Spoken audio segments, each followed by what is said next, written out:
اعوذ باللہ من الشیطان الرجیم، بسم اللہ الرحمن الرحیم۔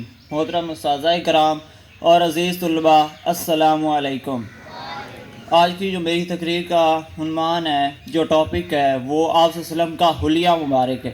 آپ صلی اللہ علیہ وسلم کیسے دکھتے تھے؟ ایک بدو عورت ہے، ان پڑھ عورت، وہ ہمارے نبی کا حلیہ بیان کرتی ہے۔ معبد الخزاعیہ، وہ اپنے شور سے ہمارے نبی کا حلیہ بیان کرتی ہے۔ یہ واقعہ کیسے پیش آیا، اب تھوڑا سا پیچھے آپ کو بتاتا ہوں۔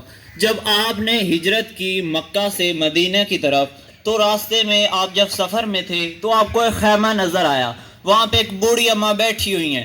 تو آپ گئے اور آپ نے فرمایا، اماں جی پیسے دے کر کچھ کھانے یا پینے کو مل سکتا ہے؟ تو وہ بوڑھی اماں کہنے لگی، نہیں بیٹا کچھ بھی نہیں ہے، نہ کچھ کھانے کو ہے نہ پینے کو ہے، قحط ہے، کچھ بھی نہیں ہے۔ تو آپ نے دیکھا کہ ایک بکری ہے، بکری کھڑی ہوئی تو بیٹھی ہو۔ آپ صلی اللہ علیہ وسلم نے فرمایا، اگر آپ اجازت دیں تو میں اس کا دودھ دو لوں؟ تو وہ بوڑھی اماں کہنے لگی، دیکھ تو رہے ہو کہ اس کے جسم پہ سوائے کھال کے کچھ اور ہے نہیں، یہ اتنی کمزور ہے کہ اٹھ کے چل پھر نہیں سکتی، تم دودھ کیسے نکالو گے؟ آپ نے فرمایا، بس آپ اجازت دیں میں دودھ نکال لوں گا۔ تو وہ کہنے لگی، ٹھیک ہے نکالو۔ آپ گئے اور آپ نے ایک بڑا برتن لیا، وہ نیچے رکھا اور آپ نے بکری کے تھنوں کو ایسے ہاتھ لگایا، تو وہ دودھ سے بھر کے نیچے لٹکا ہے۔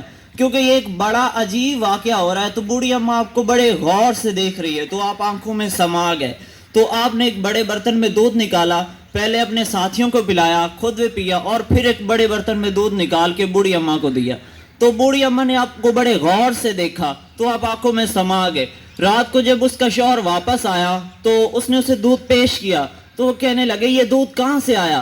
تو وہ کہنے لگی، یہ بکری نے دیا ہے۔ وہ کہنے لگا، کیسے؟ دیکھ تو رہی ہو یہ اتنی کمزور بکری دودھ کیسے دے گی؟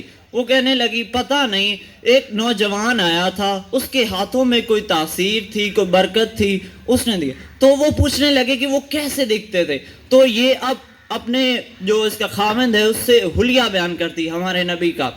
وہ کہتی ہے، مبابد ایک شخص آیا تھا، آپ کو ترجمہ کر کے سناؤں گا، لیکن پہلے آپ عربی میں سنیں کہ یہ کتنے خوبصورت الفاظ کہے ہیں اس بوڑھی اماں نے ہمارے نبی کے لیے، کیا انداز ہے۔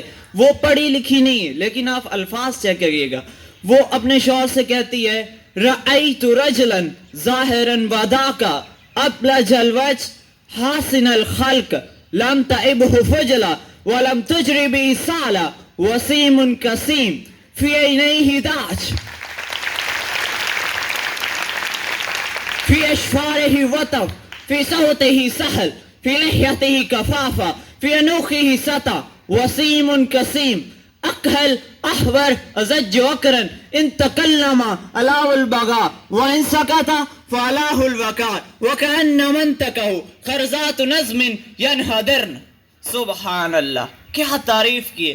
اب ترجمہ سنو۔ وہ اپنے شوہر سے کہتی ہے، ابو معبد ایک شخص آیا تھا، مجھے یوں لگا جیسے 14ویں کا چاند کپڑے پہن کر زمین پر اتر آیا۔ سبحان اللہ، انتہائی حسین و جمیل، انتہائی خوبصورت۔ یوں نہیں کہا کہ جیسے 14ویں کا چاند لگ رہے تھے، نہیں، ایسے کہا کہ جیسے 14ویں کا چاند خود کپڑے پہن کر زمین پر اتر آیا۔ انتہائی حسین و جمیل، انتہائی خوبصورت، سر سے لے کر پاؤں تک حسن اس کا غلام تھا، خوبصورتی اس کی باندھی تھی، اور میں جدھر سے دیکھتی مجھے حسن ہی حسن نظر آتا، اور جب میں ان کے چہرے پہ دیکھتی تو میرا دل نہیں بھرتا، میری آنکھ نہیں بھرتی، میرا جی چاہتا میں دیکھتی جاؤں دیکھتی جاؤں دیکھتی جاؤں۔ کون؟ وسیم۔ وسیم اسے کہتے ہیں جسے دیکھنے سے دل نہ بھرے۔ کسیم، جدھر سے دیکھو حسن ہو اسے کہتے ہیں کسیم۔ فرمایا ان کی آنکھیں بڑی موٹی، بڑی پیاری۔ احور، ادعج، اشکل، انجل، ابرج، احدب، یہ سب میرے نبی کی آنکھوں کی تعریف ہے۔ ان 5-6 الفاظ کا ایک مطلب ہے کہ اللہ نے کائنات میں ایسی حسین آنکھ کسی کی بنائی نہیں، اور یہ پلکیں بڑی لمبی پیاری۔ ادھر یہ عورتیں یہ نقلی بال لگاتی ہیں پلکوں کے لمبا لمبا کرنے کے لیے، میرے نبی کے یہ بال قدرتی ہی لمبے تھے حسن کو بڑھانے کے لیے۔ داڑھی بڑی خوبصورت تھی، آواز میں کشش تھی، آواز سے یوں دل کھنچتا تھا، گردن لمبی تھی، سر سے لے کر پاؤں تک حسن و جمال تھا۔ جب وہ بولتے تھے نور چھا جاتا، جب وہ خاموش ہوتے وقار چھا جاتا۔ اور سوال بطن وسد، سینہ اور پیٹ برابر، عریض المنکبین، چھاتی چوڑی، طویل الزلالین، بازو لمبے، اور راہب راہا، یہ ہاتھ کی ہتھیلی بڑی چوڑی، چوڑی ہتھیلی سخاوت کی نشانی ہوتی، اور سد الکسر، سیدھا قد، بالکل سیدھا، اور مسیح القدمین، پاؤں اتنے نرم جیسے ان کے اوپر تیل لگا ہوا اور پانی ان سے یوں لگ کے واپس جا رہا ہے، اور عریض المنکبین، اور کندھے جھکا کر چلتے تھے۔ یہاں پہ کسی آدمی کو 4 بندے سلام کریں تو وہ یوں ہو جاتا ہے، ہمارے نبی ایسے کبھی نہیں چلے، ہمارے نبی یوں تھوڑے سے کندھے جھکا کر ہمیشہ چلتے تھے۔ جو دیکھنے میں ایسے حسین ہو، جو دیکھنے میں ایسے خوبصورت ہے، ان سے محبت کیوں نہ کی جائے، ان سے پیار کیوں نہ کیا جائے، اور ان سے پیار اور محبت کا یہ اظہار بالکل بھی نہیں ہے کہ ہم سال میں ایک دفعہ 12 ربیع الاول کو نعرے لگا لیں تو بس ہو گیا، یہ ہمارا، ہم نے محبت کا اظہار کر دیا، ہمارے لیے بس اتنا تھا، ایک دن کر لیا، اس کے بعد جیسے کبھی کوئی ڈر سنانے والا آیا ہی نہ تھا۔